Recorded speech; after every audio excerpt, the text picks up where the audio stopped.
If you thought last week's cancellations were over, think again.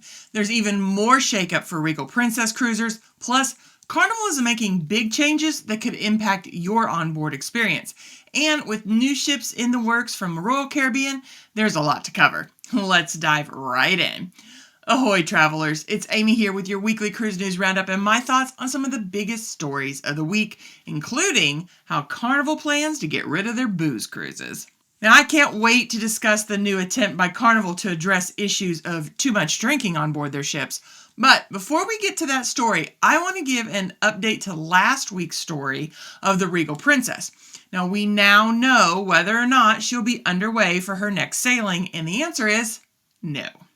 Similar to those last week, cruisers expecting to travel on the Regal Princess on the November 3rd sailing were notified that their cruise had been canceled. They got a little bit more than the 2-day notice that last week's story got.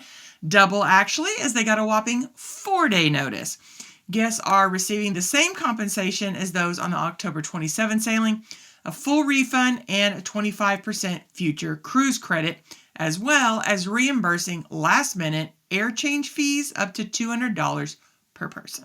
Now, those scheduled on the November 10th sailing have to be wondering if they will also wake up to an email from the line canceling their cruise. Now, a quick look at Princess's social media shows that is definitely true. We are sailing from Galveston on Regal Princess November 10th. The 2 previous sailings were canceled because of problems. When will we know if the November 10th sailing is a go or will be canceled? Now, Princess had little information, just repeating the information about the November 3rd sailing and then stating, "We are optimistic that repairs will be completed soon and fully expect Regal Princess to depart as scheduled on November 10th. So the question remains, what is wrong with the Regal Princess? The line hasn't come out with any explanations other than that they are working on technical issues. Well, for those who use AARP gift cards to help pay for their Carnival cruises, no longer will you be getting that 10% discount. And some cruisers are not happy about that and decided to take it out on John Heald, who made a post about it on his Facebook page. Good morning, everyone. I have received a large amount of bollocking this morning about a change to the percentage of something to do with the gift cards. This has nothing to do with the cruise line. This is all decided, as all gift cards are, by the people that distribute them. If you do have any questions about this, I would respectfully ask that you contact them. Unfortunately, John fields questions about these discount cards pretty frequently, but Carnival doesn't have anything to do with issuing these gift cards. So used to, you could buy a $100 gift card for $90. So you got like a 10% bonus. These are purchased in $100 increments. I think you can do up to 5 of them in a month. And many people are using these gift cards to pay off their cruise, saving themselves 10% overall. However, inflation must be getting to AARP because they've reduced that 10% down to 8%, meaning a $100 gift card will now cost you $92. Many people believe the AARP benefits are for people 50 and older, but benefits like gift cards can actually be purchased by anyone 18 and over that have enrolled in the rewards program. So have you ever used these? I know my mom has, and I probably should, but I just never think about it. Well, Princess isn't the only line canceling sailings. Virgin Voyages has notified guests of 4 sailings being canceled on the Valiant Lady in 2025. Now, these were short sailings, 4 and 5 days to Caribbean and the Bahamas in May and then in October. So there was 2 dates in May and 2 in October. Guests booked on the affected sailings, they have the choice between getting a full refund or rebooking on alternate dates with a $100 onboard credit. Now, there has been no word on why these 4 sailings have been canceled, which makes me wonder if they were bought out by some company. Now, sometimes a cruise will be canceled if some company wants to come in and buy out all the cabins for that sailing. This guarantees the line that they will actually sell out on that cruise. While I understand why lines would choose to do this, I think that only sailings that have yet to be offered for bookings should be offered up to businesses to be able to purchase them and buy out the whole ship.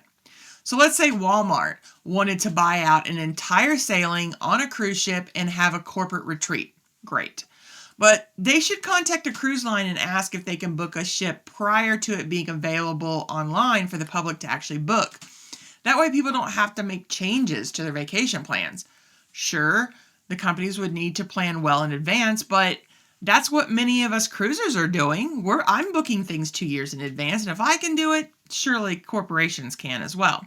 If this was done, then less cruisers would find themselves having to alter their plans. Now, I don't know if that's what happened in this case, but it really made me start to think about that. What are your thoughts? Is it okay to lose your cruise 6-7 months in advance because a company bought out that ship and that itinerary? Let me know what you think.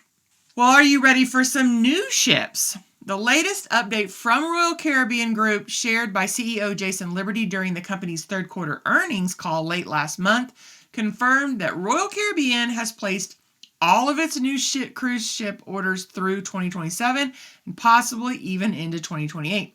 So what's coming? We're looking at 3 more Icon-class ships, a new Celebrity vessel, and an additional Oasis-class ship. Plus, Royal Caribbean's joint venture with TUI Group will bring in 2 ships for TUI cruises. So that's for some people over there across the pond. Jason Liberty emphasized that they're focused on moderate growth, allowing the company to carefully expand each of their brands. They said they're not at all going to the same brand, speaking of the ships. They're not all going to be the same market, and they're not all going to the same itinerary. Now, Royal Caribbean is banking on these new ships adding long-term value to their fleet as they continue adapting to meet the demand for new cruise experiences around the world. Some exciting times ahead for Royal Caribbean fans. Are you one of those fans? I've yet to be on a Royal Caribbean ship, although our next cruise is on a celebrity ship. Well, let's get into the talk about Carnival and booze cruises. Are booze cruises about to be a thing of the past for Carnival Cruise Line? Carnival is taking applications for a new position on their security team, the RSA Supervisor, or Responsible Service Alcohol Supervisor. They will be in charge of making sure that guests don't get too drunk and that no underage drinking is going on. Now, how are they planning on accomplishing all this? The supervisor will be assigned to a bar or other location where they will then watch out for any guests becoming intoxicated, give them warnings, cut them off if it's deemed necessary. Now, currently, that's being done by bar staff, restaurant servers, and then just the basic security team. They kind of work together to do that. This new position will also make sure that these guests are not getting alcohol from other passengers. So if you're cut off, you can't go to your friend and try to get them to get you a drink. There's actually going to be people monitoring this. Now, another new security position is the Youth Security Officer, who will monitor the youth on board Carnival ships, making sure that no bad behavior impacts other cruisers. Now, this includes proper behavior in the pool area and jacuzzi area, keeping them out of adults-only area like the Serenity deck. Now, we cruise when school is in session, so ships are not overrun with kids. There's still enough of them, but it's not half kids. But I know John Heald has fielded a lot of complaints when it comes to unruly children and parents who are not monitoring their kids. Now, so hopefully this new position will help with some of those issues. Now, I do think having alcohol supervisors could be a controversial issue, though. Some guests will be glad that more is being done to monitor alcohol consumption on board Carnival ships, while others looking for a good time bolstered by alcohol may be a little upset. Carnival has long had a reputation for being a party line, but the company has been working to fix that reputation for a while. One of the first steps we saw was a crackdown on fighting. Guests who are involved in onboard fights are looking at steep fines and permanent bans. However, the driving force behind most of those fights, alcohol, had yet to be really addressed. And it looks like that's about to change. Now, do you think this could actually work? Will having alcohol supervisors on board prevent guests from drinking too much? Let me know in the comments. I'm skeptical. I don't see a lot of rules being enforced on board, yet if this is being handled by security, maybe that'll be the difference. So regardless of whether Carnival passengers have purchased the Cheers package or not, the limit is 15 drinks in a 24-hour period. I've actually heard a guest with the Cheers package ask if they can just purchase any drinks over their 15 limit, which was a shock. Now, I always get the Cheers package, and only one time have I hit 15 drinks, and that was on my birthday, and I had to switch to shots at the end of the night to even manage it. 15 is a lot of drinks, even for a sea day. Do you think you could drink 15 drinks on a sea day? I mean, maybe, if you really worked at it, I think. Well, Halloween just wrapped up, which means Christmas is right around the corner.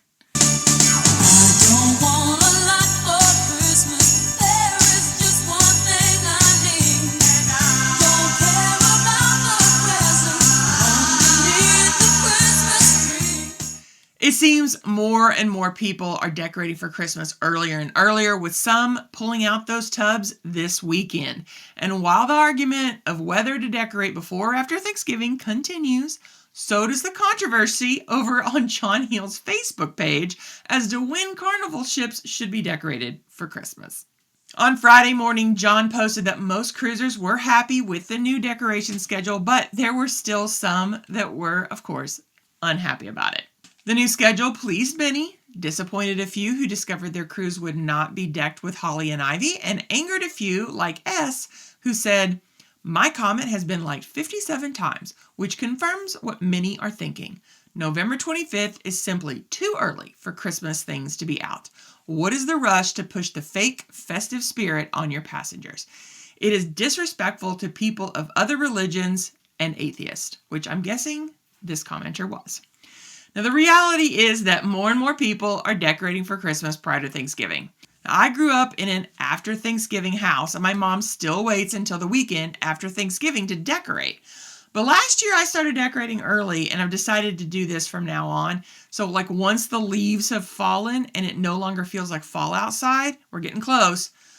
And I think that's a good time to go ahead and decorate for Christmas. I love it when my house is decorated with all the Christmas stuff. And the effort that goes into that is quite a bit. And so I'd like to enjoy it for more than just 30 days or so.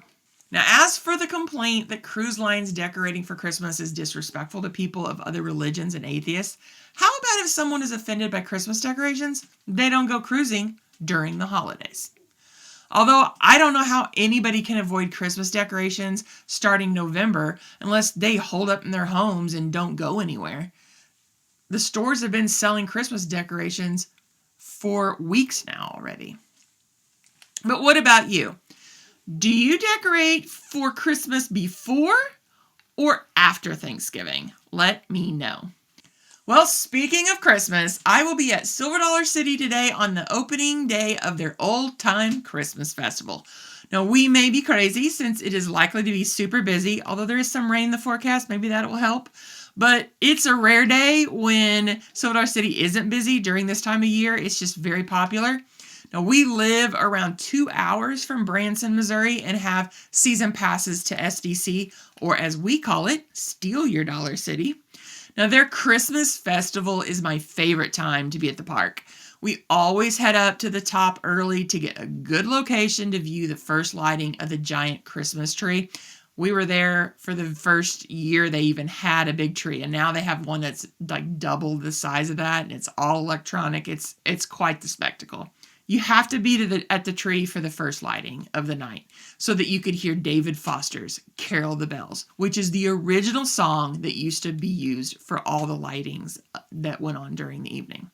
Now, the minute I hear that song start up, I can feel Christmas just welling up inside of me. The spirit of Christmas just wells up inside of me, and I love it. I love it. And then once the lighting is done, we race to get in line for the train while half the park's still up there at the tree. We have our route mapped out, and we head that way as fast as we can. Plus, I have a specific spot on the train where we sit, as it gives us the best view of Grandpa telling the Christmas story. He tells this story of the birth of Jesus Christ. Now, by the time we finish with the train, the 6.5 million lights that the park is going to be decorated with this year will be very visible. It's beautiful. Now we're going to be taking most of the kids with us tomorrow, which should be a lot of fun. In the past, we've usually taken 1 or 2 kids at a time, but I think we're going to have 4 of them. So 2 of my nieces and 2 of my nephews, and they range from almost 10 years old to 20 years old. So is there anything like this that your family does to get into the Christmas spirit? Now, I love to hear about other people's family traditions, so let me know. Well, are you ready for more information on cruising? Why not stick around and check out this video and then come back for more information designed to help you have an amazing cruise. Have a blessed week, everyone.